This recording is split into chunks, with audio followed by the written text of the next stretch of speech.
Një ditë, ndërsa i dërguari i Allahut sallallahu alaihi wasallam po qëndronte në mexhlisin e tij të bekuar me shokët e tij, po vinin drejt tyre një grup beduinësh që kishin bërë rrugë të gjatë dhe të lodhshme për të ardhur tek i dërguari i Allahut, të cilët i kishin besuar dhe donin ta ndiqnin rrugën e tij. I dërguari i Allahut sallallahu alaihi wasallam e pa se ishin këmbëzbathur, pothuajse të zhveshur. Kishin vetëm disa rroba të grisura që u mbulonin vetëm një pjesë të trupave të tyre të dobët e të raskapitur nga lodhja, mundimi i rrugës dhe uria. Kur i dërguari i Allahut i pa trupat e tyre të zhveshur dhe të raskapitur, i ndryshoi ngjyra e fytyrës, u vrejnë nga dhimbja dhe keqardhja për gjendjen e tyre. Ai u nis menjëherë me nxitim drejt shtëpisë së tij. Qëndroi një farë kohe, pastaj doli dhe urdhëroi Bilalin të thërriste ezanin. Pasi e falë namazin e drekës, u ngjit në mimber dhe u foli të pranishmëve, duke falënderuar dhe lavdëruar Allahun e Madhërisëm në fillim dhe më pas tha: Allahu i Madhërisëm ka shpallur në librin e tij: O njerëz, friksojuni Zotit tuaj, i cili ju krijoi prej një njeriu, ndërsa prej atij krijoi bashkëshorten e tij, kurse prej këtyre të dyve krijoi shumë meshkuj e femra. Dhe friksojuni Allahut, me emrin e të cilit ju kërkoni të drejtat e ndërsjellta dhe ruani lidhjet farefisnore, se vërtet Allahu është përerë mbikëqyrës mbi ju. Dhe, o besimtar, friksojuni Allahut dhe çdo njeri le të shikojë se çka përgatitur për të nesërmen. Kijeni frikë Allahun, sepse ai di çdo gjë që bëni ju. Dikush jep sadaka nga dinarët e tij, dikush tjetër jep nga dirhemët, dikush tjetër një enë, sa me grur, dikush një enë sa me hurma, derisa tha: qoftë edhe një gjysmë hurme. Në këtë mënyrë, ai nxiti njerëzit për të dhënë sadaka, më pas u ul në pritje të sadakave të shokëve të tij për vëllezërit e tyre të varfër që kishin ardhur nga larg, por ata po vonoheshin. Kaluan disa momente pritjeje të rënda dhe të ngadalshme, ndërsa i dërguari i Allahut sallallahu alaihi wasallam po përjetonte disa momente ankthi të pritjes si njeri i mëshirshëm dhe i dëmshur që ishte. E kjo u shfaqe edhe në fytyrën e tij të bekuar. Ndërkohë që ishin në këtë gjendje, atjetej u shfaq një burr nga ensarët me një qese me argjend që ja kishte mbushur dorën aq sa gishtat e dorës nuk e mbështillnin dot atë. Ai tha: O i dërguari i Allahut, këto po jap sadaka për hir të Allahut. Kjo iniciativë e theu zbrazëtin dhe ankthin e pritjes dhe bëri që njerëzit të nxitojnë dhe të bëjnë të njëjtin gjë si ai. U ngrit Ebu Bekri radiallahu anhu dhe dha sadaka, po ashtu bëri dhe Omeri radiallahu anhu. Më pas vazhduan të japin muhaxhirët dhe ensarët, aq sa para pejgamberit sallallahu alaihi wasallam u bë një grumbull me ushqime dhe një grumbull me veshje. Fytyrës së pejgamberit ju kthye gëzimi dhe shkëlqimi. Ngjyra e tij ishte e bardhë dhe përzier me pak të kuqe, dhe shkëlqente si të ishte një enë argjendi e përzier me pak ngjyrë ari. I dërguari Allahut sallallahu alaihi wasallam i pagrumbujt me ushqime dhe veshje para tij. Por skena që i mbeti në mendje ishte ajo aty i burrit me një qese me argjend, që ja kishte mbushur dorën që e theu heshtjen e pritjes, dhe zgjoi tek të tjerët garën për punë të mira. Kjo ishte skena që meritoi të mbetej në memorie, dhe veprimi i tij meritoi të përmendej dhe të lavdërohej.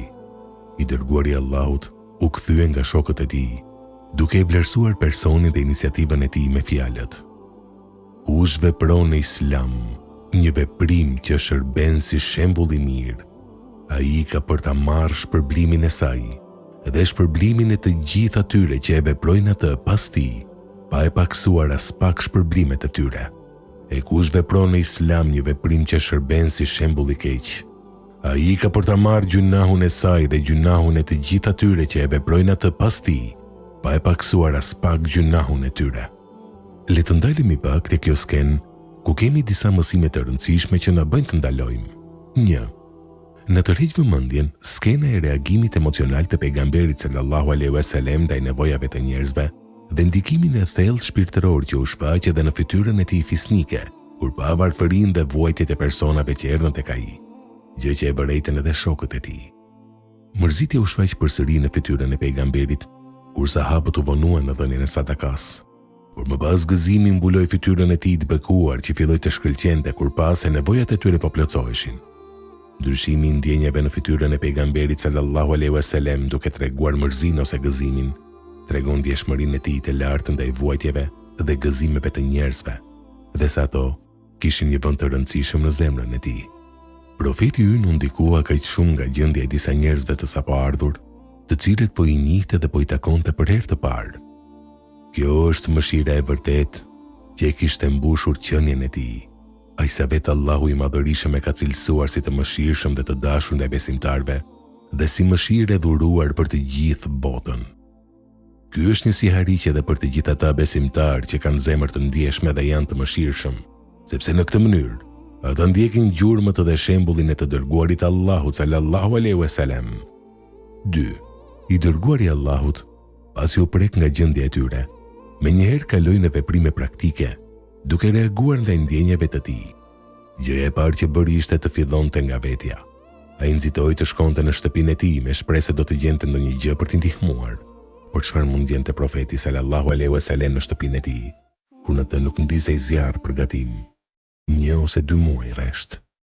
Çfarë mund të gjente i dërguari në shtëpinë e tij modeste ku kishte shumë pak nga të mirat e kësaj bote? Ai doli nga shtëpia e tij me duar të bosh, për shkak se aty nuk gjeti asgjë për t'u dhënë këtyre nevojtarëve. Megjithatë ai filloi nga vetja e tij, sepse ai kishte zakon që t'u paraprinte të tjerëve drejt çdo të mire, me vepra para fjalëve.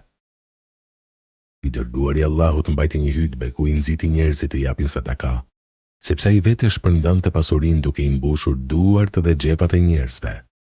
Ishte ai që njëherë i dha një personi një tufë aq të madhe me dele, sa e mbushte gjithë luginën mes 2 maleve.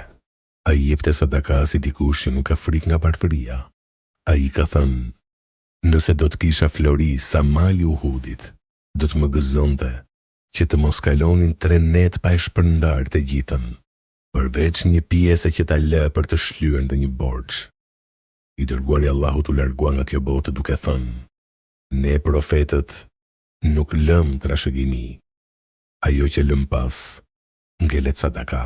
I dërguari i Allahut sallallahu alaihi wasallam ishte më elokuenti dhe më i qartë në shpjegim, por veprimet dhe gjendja e tij ishin edhe më domethënëse.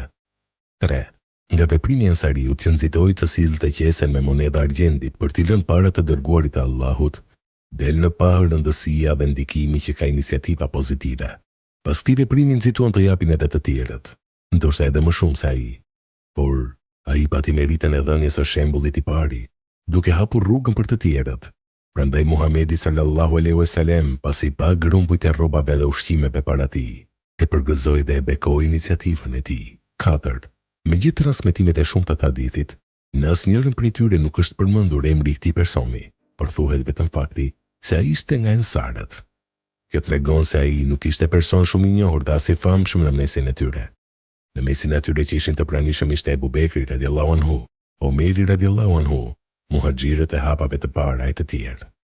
Kjo tregon se askush nuk duhet ta nënvlerësoj veten e tij për të ndërmarrë iniciativa pozitive. Këtë person nuk e pengoi fakti se aty ishin të pranishëm njerëz shumë të rëndësishëm edhe prej atyre që bënin shumë vepra të mira, por ai nxitoi drejt së mirës, duke i paraprirë të gjithë, prandaj ai fitoi edhe shpërblimin e të gjithë atyre që erdhën pas tij, edhe pse mund të ishin më të mirë se ai, dhe se dhanë edhe më shumë se ai. 5. Vonesa e sahabëve të tjerë nuk ishte për shkak të kopratësisë, kurse si jo, sepse Allahu i Madhërisëm i kishte mbrojtur ata nga kopratësia e veteve të tyre dhe na ka treguar se ata parapëlqenin më mirë t'u jepnin të tjerëve se sa veteve të tyre, edhe kur kishin shumë nevojë për vete. Vonesa e tyre ndoshta ishte për shkak të neglizhencës momentale për të shkuar në shtëpitë e tyre, ose për shkak të mëdyshjes rreth sasisë që do jepnin.